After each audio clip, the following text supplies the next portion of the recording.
Good day troops, welcome to Trooper 144. Well, that just happened. Day 9 in the lockdown.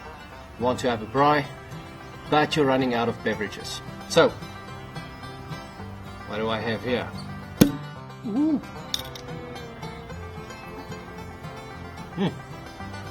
That's like success. What's that? So, what is that, you ask?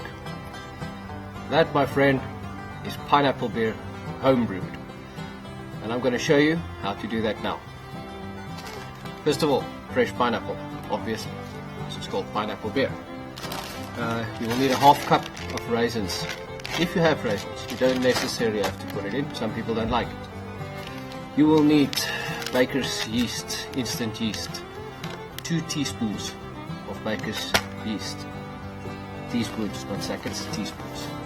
And 4 cups, normal coffee cups, tea cups, well, a cup. 4 cups of brown sugar. And 8 liters of clean, either cooked or distilled water. And I'll show you how to do it, the process, right now. Have fun making your own brew.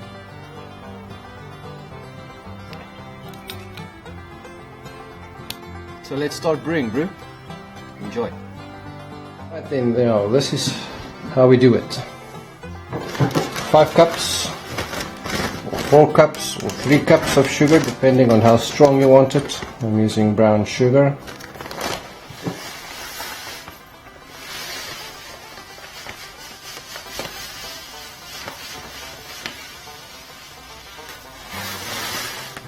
As you can see, 1 cup of sugar.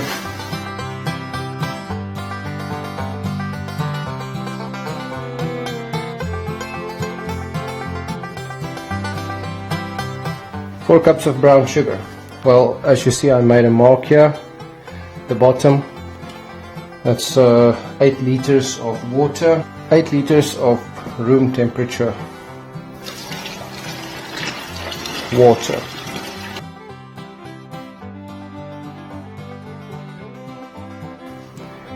Eight liters of water. Right then, using a spatula, always make sure your equipment is clean and sterilized because you're working with yeast, even your buckets. And just make sure you stir all the sugar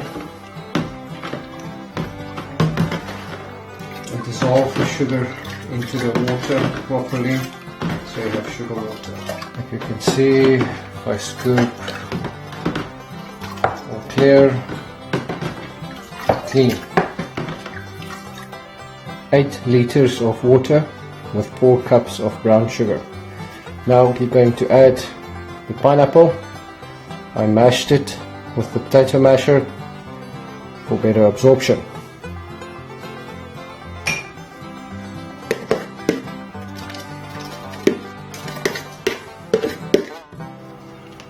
Alright, next up we have the yeast.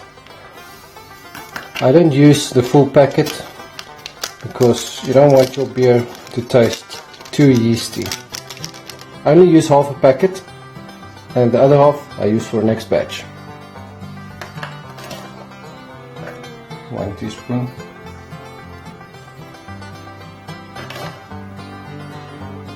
Two teaspoons. Right, that's 2 teaspoons of yeast. Right, so after you put in the 2 teaspoons of yeast, you will let it sit for a minute, give it a soft stir, and then seal the lid properly. And you see it is sealed. Now we wait. See you in 3 days. Like you can see, the yeasting process is well on the way. It's been bubbling like that now for 3 days. 3 days. If you put your ear on the bucket, you can hear it bubbling inside as the process, the fermenting process is going on. Okay, that's just a good indication that there's a good fermentation going on. So next we're going to separate the pineapple from the beer. Right, separation process. Container. You will need your funnel, measuring cup. It's just to get it out of the bucket, because you don't want to pour it, because if you pour it you are going to mix the yeast that went down to the bottom of the bucket, and you don't want that in your beer, because your beer will taste like yeast and not like beer. So next up, you can check that bad boy is bubbling nicely. Check this out. Nice and bubbly. You're separating your pineapple, and if you had raisins in there, obviously the raisins will also float to the top. This one I did not put any raisins, it's just the pineapple. Okay, so now I have most of the pieces out of my brew. Now you use your bucket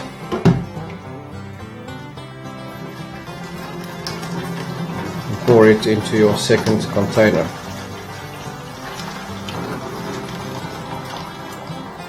Don't stir the bucket too much, because you don't want all the yeast to come back up again.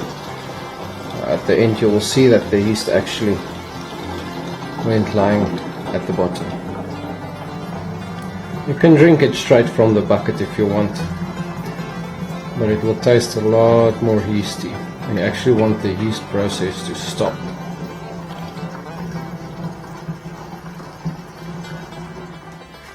Okay, now that you are getting to the end, you have to be careful. You can see, like I said, the yeast that's lying at the bottom. You don't want too much of that in your beer. You can see that it's every time you scoop the last bit, that yeast wants to come with it.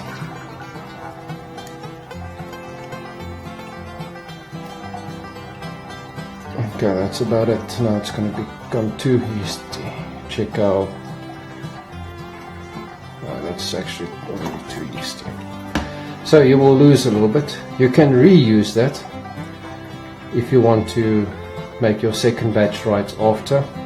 It will still do the job, or you can use new fresh yeast and make a fresh batch. But that's what I'm gonna cut for now. That was after 3 days of yeasting. You can do it more. It's still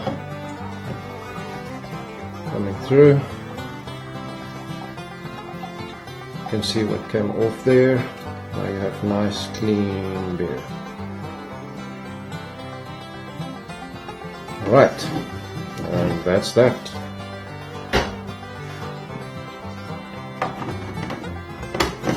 Close it up tight. Yes, and just like that you have a bucket full of fresh pineapple beer. I would suggest leaving it stand overnight before you bottle it, so The little bit of yeast that's still left will sink to the bottom, and then you can bottle your beer. Right, this is the part. You take your bottle, make sure you have cleaned it and sanitized it before. We'll take a pinch of sugar, just a little pinch, drop it in the bottle, and then you start bottling it slowly. Don't want it to splash too much, so that will be a slow pour, not making too much bubbles.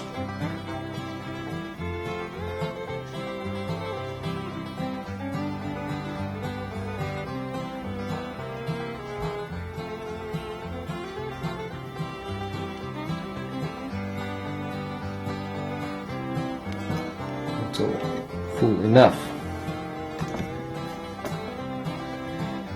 And that's the part where we will be properly making sure that sucker is sealed, and you are good to go. Put it in the fridge for the yeasting process to stop, and when you're done, that bad boy should look something like this. Nice, clear, ice cold pineapple beer. And voila, turning a pineapple into a delightful, tasteful beverage with a bit of kick, if you know what I mean. If you like it, leave a comment in the description below. If you have more ideas, let me know. Hit the like button, subscribe, and that's me, Trooper 144. Train hard, train smart, I'm out.